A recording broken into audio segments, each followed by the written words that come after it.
Mapagpalang hapon po sa ating lahat. At ngayon po ay dumako na tayo sa ikatlong araw ng ating prayer and fasting. Ako po ay inaatasan na gumawa ng isang maikling debosyon para po sa ating noontime devotion. At nakafocus po ito sa revival ng ating mga iglesia. So kung titignan po natin, isang katanungan ng nais kong itanong sa bawat isa ngayon, naranasan na po ba natin na mapabilang sa isang komunidad o isang samahan na punong-puno po ng pagmamahalan, merong malasakit, at merong tunay na pagtutulungan. Yung pong kahit anong mangyari, alam mo na hindi ka nag-isa. Yung may mga taong hindi mo lang sila kasama sa panahon ng saya o tawanan, kundi sa panahon ng kalamidad, sa panahon ng iyong pagluha, sa panahon ng iyong kapighatian, nandun sila sa iyong tabi. Sa ating pong panahon, bihira na yung ganitong klase samahan, lalong-lalo na po sa mundo ngayon natin na puro social media na. At yun na po yung nagiging focus kaysa sa sa tunay na pakikipagkapwa-tao.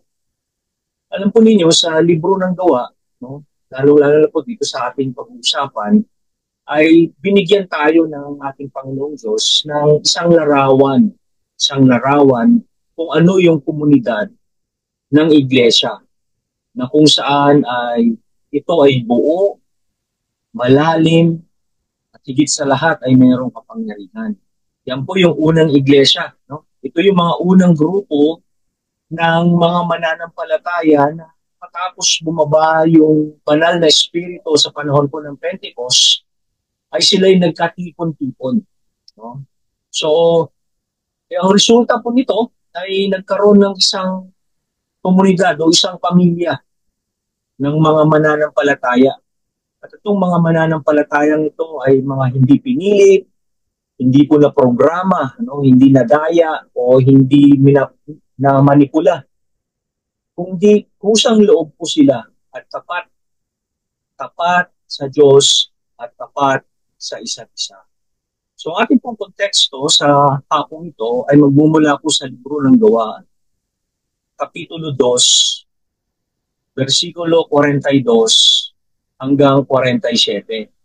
Subalit ang aking babasahin lamang po ay yung Kapitulo 42, ay yung versikulo 42 at versikulo 47. At ito po ang kanyang sabi, naging masigasig sila sa pag-aaral ng mga itinuturo ng mga apostol, sa pagtitipon bilang magkakapatid, at paghahati-hati ng tinapay, at sa panalangin. So, ang titignan po natin dito, yung gawain ng unang iglesia noon ay tila meron silang bagay na ginagawang focus. Pag tinawag po natin focus, ito po yung kanilang sentro. Yung sentro ng kanilang buhay, pananampalataya. At basahin din po natin yung verse 47, ang sabi niya, nagpupuri sila sa Diyos at kinalulugdan rin sila ng lahat ng tao at bawat araw ay idinaragdag sa kanila ng Panginoon ang mga inililigtas. So, ito pong revival o ito pong nangyari sa unang iglesia noon ay hindi sila, kung papansinin po natin, hindi po sila naging abala sa struktura ng organisasyon o pagbuo ng isang gusali o hindi sila naghanap ng mga titulo o kaya ay mga programa. Ang naging sentro po nila ng kanilang buhay ay yung kanilang pagtatapat sa mga gawain na itinalaga upang sila ay lumago. Ngayon kung titignan po natin, ngayong araw po na to titignan natin kung paano tayo ng mga nasa modernong iglesia sa panahon na ito ay maaari tayong bumalik. Maaari tayong bumalik doon sa puso ng mga naunang mananampalataya. Yung mga nauna, yung mga nagpakalat, naging dahilan kung bakit tayo ngayon ay mga mananampalataya. So, ang unang-unang bagay po na mapapansin natin dun sa ating verse, nabasa sa versikulo ay yung pagiging tapat nila sa salita ng Diyos. Kung babasahin po ninyo sa verse 42, ang una po niyang sinabi ay naging masigasig sila sa pag-aaral ng mga itinuturo ng mga aksyon. Yung word na ginamit po doon ay yung pagiging masigasig, tiyaga. Ang mga mananampalataya pong ito ay nauuhaw sa katotohanan. Hindi sila kontento sa naririnig nila sa isang araw lang. Gusto nila lumago, matuto, maunawaan yung kalooban ng Diyos. Hindi sila tumitigil sa pakikinig. Naririnig nila yung mga sermon malahil ng mga apostol. Pero hindi sila nakokontento na minsan lang nila naririnig yung ebanghelyo. Ang gusto nila ay nagpapatuloy sila sa araw-araw. Sama-sama nila pinagbubulay-bulayan, nakikinig, pinag-aaralan at higit sa lahat, sinasabuhay po yung salita ng ating Panginoon. At tandaan po natin, noong panahong iyon, wala pang Biblia. Wala yung Old Testament, wala yung Biblia ngayon na saan nakapaloob yung Old and New Testament. Merong mga kasulatan na silang pinangahawakan, which is po yung ating Old Testament. Subalit, pag tinawag po natin na turo ito ng mga apostol, yan po ay yung mga salita mismo, word of mouth, na natutunan nila mismo kay Jesus, narinig nila, nasaksihan nila. Ito po yung mga aral tungkol sa kanyang buhay, sa mga himala, sa kanyang turo, yung tungkol sa kanyang kamatayan at muling pagkabuhay, at ano po yung kahulugan ng kaligtasan sa pamamagitan ng pananampalataya sa ating Panginoon. Alam po ninyo, ang iglesia, kung nais po nating ma-revive ang iglesia, kailangan meron po tayong sigasig. Hindi lamang po ito nakapaloob sa mga pastor o sa mga elders o leaders ng iglesia, kundi sa bawat mananampalataya. Kailangan hindi mawala yung uhaw o pagkasabik na matutunan, mapag-aralan, mabalik-balikan yung mga unang turo, yung mga bagong revelasyon, yung mga bagong bagay na hindi pa natin nakikita, hindi pa natin naririnig, hindi pa natin nararanasan. Alam po ninyo, hindi mauubos ang salita ng Panginoon sa isang mananampalataya. Kahit mabasa nyo na yung buong Biblia, balik-balikan nyo yan, marami at marami pa rin po tayong makikitang revelasyon na nagmumula sa Panginoon. Bakit ito napakahalaga?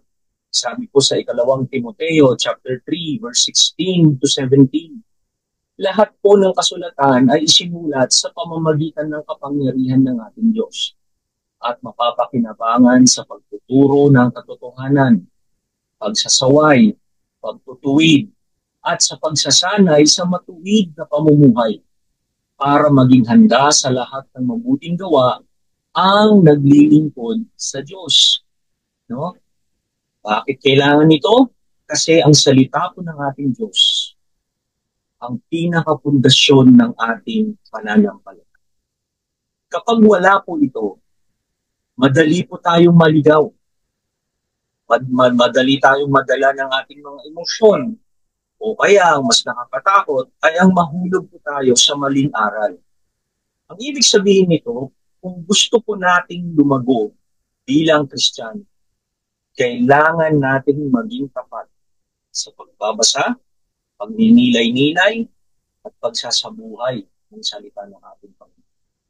Hindi lang ito, again, ulitin ko, hindi lang po ito sa mga pastor, sa mga elders ng church, kundi ito po ay para sa lahat ng nagsasabing sila'y nananampalataya sa ating Panginoon. Bigyan ko po kayo ng isang magandang halimbawa. Isipin po ninyo yung puno. Makita na po kayo sa bundok, makikita nyo may mga malalaking puno, mayroong mga maliliit na puno. Kung ang ugat po ng puno ay masyadong mababaw, madali po yung matumba, lalo na kapag may bagyo o kaya may lakas na hangin. Pero subukan ninyo, yung isang puno na malalim yung ugat nito sa lupa. Kahit anong hangin yan, kahit anong yugyug yan, mananatili yung matatag. Ganun din po tayo. Ang salita po ng Diyos ang pinakaugat sa buhay ng isang Kristiyano. Kapag tayo po ay nakaugat sa kanyang salita, hindi tayo madaling matinag kahit dumating yung pagsubok, yung tukso, o pagkalito, mananatili tayo malakas. So ito po ang challenge ko sa lahat po ng mga nakikinig.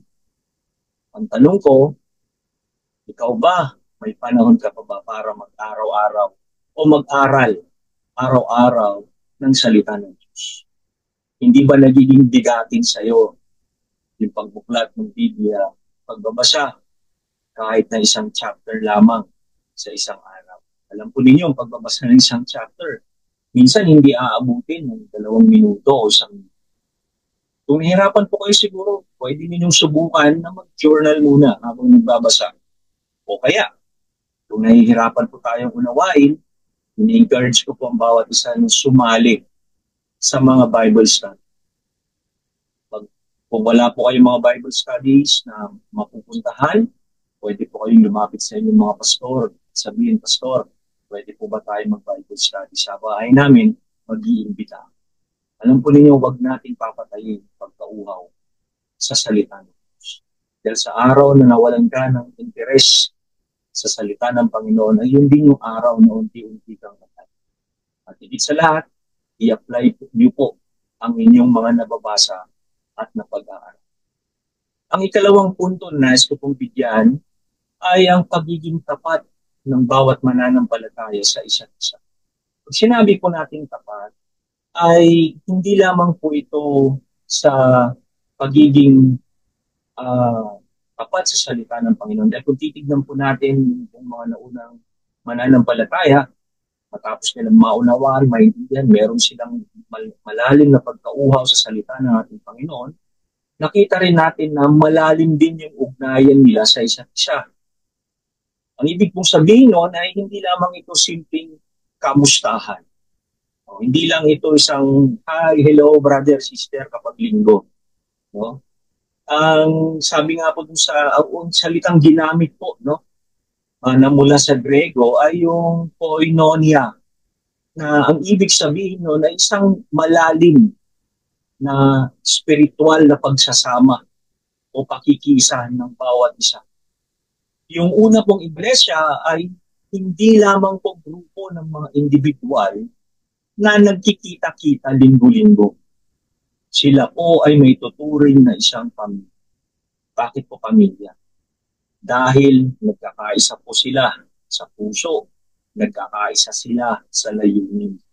Nagmamahalan sila sa kabila ng pagkakaiba-iba nila. Meron pong mayaman, meron mahirap, merong Hudyo, merong hintil, may babae, may lalaki, may bata, may matatanda. Pero sama-sama silang lumalakad sa iisang pananalig, sa iisang pananampalataya, at sa iisang paglilingkod. At ang isang bagay na nakatutuwa ay hindi po ito sapalitan. Hindi rin ito iniutos ng kahit na sino man. Kundi ito po ay naging bunga ng isang puso na nabinago ng pag-ibig ni Kristo. Kaya ang sabi po niya dun sa ating konteksto, sabi niya sa pagtitipon, no? Nagiging masigasig sila sa pagtitipon bilang magkakapatid sa paghahati-hati ng tinapay. No? Ibig sabihin po nito, meron silang kasiyahan at katuwaan na magkita-kita. Meron silang sigla na kapag araw po ng pagtitipon ay nandun sila. Masaya sila na makita yung bawat isa. Sabi po ng ating Panginoon sa Juan chapter 13 verse 35. Ang sabi po niya, sa ganito makikilala ng lahat na kayo'y aking mga alagad kung kayo'y may pagmamahalan sa isa't isa. Isipin po natin sa inyong mga pamilya, kung lagi po kayong magkakahiwalay, walang usap, hindi kayo nagsasabay-sabay kumakain, kanya-kanya kayo ng buhay. No? Matatawag ba natin ito na malapit? Kahit sabihin po natin kayo ay nasa isang bubong, hindi po natin matatawag iyon na close family. No? Ganon din po sa ating iglesia. Pwede tayo na nasa isang building, no? Nasa isang kongregasyon o isang fellowship, no? Pero kung wala po tayong pakikisama, wala tayong malasakit, walang pagbabahagi ng buhay natin, wala po yung tinatawag natin na koinonia. Ang pagpapalalim po ng relasyon, pagpapatibay ng pananampalataya at pagdadamayan ang nagpapakita na nagagawa natin ang kalooban ng ating Ama, lalong-lalo na sa lahat ng kanyang kita. So ito po yung aking katanungan o challenge sa bawat isa. Meron ba tayong mga tao na malapit sa atin sa loob ng iglesia? Yung hindi lang po basta kakilala, kundi talagang kaibigan sa pananampalataya. Bukas ba yung puso natin sa pakikisama? O mas pinipili mo na mapag-isa at hindi ka makialam? Ako, marami po yan sa mga iglesia, no? O ito po, handa ka bang tumulong sa kapwa kapag may pangangailangan? Minsan, yan ko lang po ng konting caution, hindi lamang po ito sa pera, no? Hindi lamang po ito pera sa pangangailangan. Hindi minsan meron po tayong mga kapatiran na minsan kailangan yung oras mo. Minsan kailangan ng dasal mo. Higit sa lahat kung minsan kailangan din nila na makikinig sa kanila. Ang tanong ko po, handa po ba? Tandaan po natin, ano? Tayo ay nilikha ng Panginoon hindi para mag-isa, kundi para maglingkod sa iba. Kapag po ang iglesia ay tapat sa isa't isa, ang nagiging buhay po ito na patotoo dito sa mundo na ang pag-ibig ni Kristo ay totoo. Ikatlo, ay ang katapatan naman po natin sa pananalangin. Ang kailangan po ang iglesia talaga ay mapanalangin. Ito po yung pinakamakapangyarihan na bahagi ng buhay ng mga unang iglesia. Napaka-prayerful po nila. No? Tapat na tapat talaga sila sa pananalangin. Hindi po ito yung panalangin bago kumain, hindi po ito yung panalangin kapag may problema, hindi po ito yung panalangin dahil sinabi ni pastor, hindi po. Ito po ay yung araw-araw nila na pakikipagpugnayan sa Diyos, personal man o sama-sama, yung corporate prayer. Nakikita po natin na bago pa bumaba yung banal na spirito sa Pentecost, yung pong mga alagad ay walang ibang ginawa kundi manalangin. Maging si Kristo, maging si Jesus Christ. Talaga pong nananalangin sa madaling araw. Isa sa umaga, isa sa gabi. At pagkatapos nun, dumating ang banal na spirito, naranasan nila yung kapangyarihan ng spirito. Tumigil ba sila? Hindi. Pagkatapos nun, mas lalo pa silang naging prayerful, mas lalo pa silang naging tapat. Tandaan po natin, ang panalangin ay hindi lang paghingi. Hindi lang po ito paghingi. Sabi nga dun sa ating konteksto, sabi niya, ay naging mapanalangin sila. Meron silang pagtatapat sa pananalangin. Bakit? Kasi po ang pananalangin ay pakikipag-usap sa Diyos. Ito po ay pakikinig at pagsagot din sa kanyang tinig. Ito po ay pagpapahayag ng ating pagtitiwala, ating pagsamba, ng ating paglapit sa ating mga puso, mula sa ating puso sa Kanya. At higit sa lahat po, kapag tayo po ay mananalo, palaging nananalo, lumalalim ang ating relasyon sa Diyos. Kasi yung connection natin. Sa panalangin, tayo po ay nabibigyan ng kapayapaan, lakas, at higit sa lahat, direksyon. At sa panalangin din po ang ating iglesia ay mas lalong pinalalakas at pinagbibigkis ng banal na Espiritu. Sabi nga po dito, ang ating unang iglesia ay hindi lang nagdarasal ng mag-isa.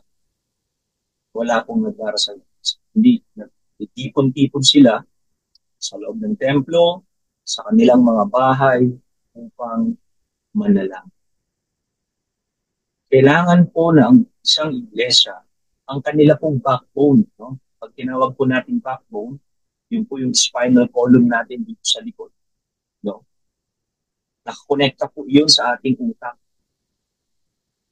At yun din po yung sumusuporta sa atin dahil nakakonekta doon yung ating ribcage. Yun po yung panalangin. Ang sabi na ang ministry daw po, ang kailangan, ang backbone ng isang ministry ay panalangin. Kung wala pong panalangin, ay wala rin po siyang backbone or spinal cord. At ano po ang mangyayari kapag wala po yung sumusuporta sa katawan? Babagsak po yan. Hindi yan tatay. Kung wala po siyang koneksyon doon sa utak, sa ulo, wala pong mangyayari at wala pong sabi po niya rito sa libro ng Santiago, Kapitulo 5, versikulo 16, kaya nga ipagtapat ninyo sa isa't isa ang mga kasalanan nyo at ipanalangin ng isa't isa para gumaling kayo. Malaki ang nagagawa ng panalangin ng taong patuloy. Ang pananalangin po ay nagdadala ng pagkilos ng Diyos. Answered prayer. Ito po ay hindi ordinaryong gawain. Ito po ay weapon, sandata. Ito po ay koneksyon. Higit sa lahat, ito ay nagbibigay ng masiging apoy sa ating pananampalataya. Ang tapat po na iglesia ay iglesia ng pananalangin. Tandaan niyo. Dapat nakafocus talaga sa prayer. Kaya kung nais po natin na talagang makakita ng tunay na pagbabago sa ating pamilya, sa ating iglesia, sa ating komunidad, kailangan po natin ibalik yung apoy ng pananalangin. Hindi po ito opsyon. Hindi po ito isang opsyon, kundi dapat ito yung unang hakbang na gagawin, lalong-lalo ng sakay. So kung titignan po natin bilang aking hamon sa hapon, ito po yung aking katanungan. Meron ba tayong panahon araw-araw na makipag-usap sa ating Diyos?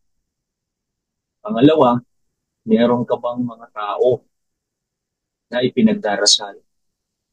Pangatlo, sumasama ka ba sa panalangin ng iglesia? Baka naman palagi kang absent sa prayer meeting. Pang-apat, kapag may problema, ito, sino yung una mong nilalapitan o hinihingihan ng tulong? Yung tao ba o ang Diyos? Kailangan po natin ayusin ang bawat ang ating pananampalataya, yung ating mga ginagawa bilang Kristiyan. At ano po yung magiging bunga nito? Ito po yung nasa Kapitulo 47. Sabi niya, nagpupuri sila sa Diyos at pinalulugdan din sila ng mga tao.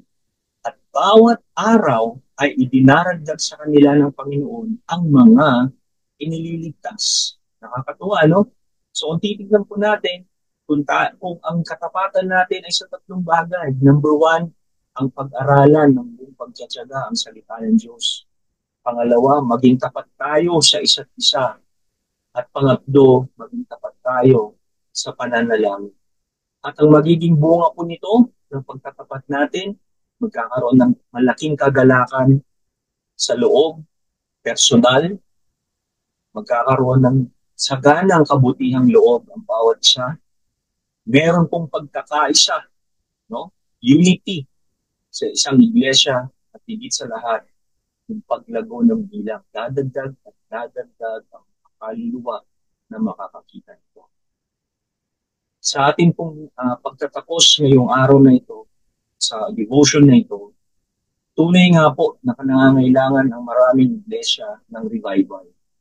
Marami na po yung nakakalimot. Kung minsan nagiging status sa society na lang yung iglesia. Kapag tinanong, sa anong religion mo? Ito yung religion ko. Nagiging status na lang. Sana nga po ay ma-revive ang bawat isa sa atin. Makita nila ang pangangailangan na ang hinahanap ng Panginoon ay yung mga tunay na sasamba sa Kanya sa Espiritu at sa katotohanan. Sana po ay meron tayong pulot sa ating pag-aaral sa biyaya ng Panginoon naway ang lahat ay lumago at maging tapat sa kanilang pag-ibig. Maraming salamat.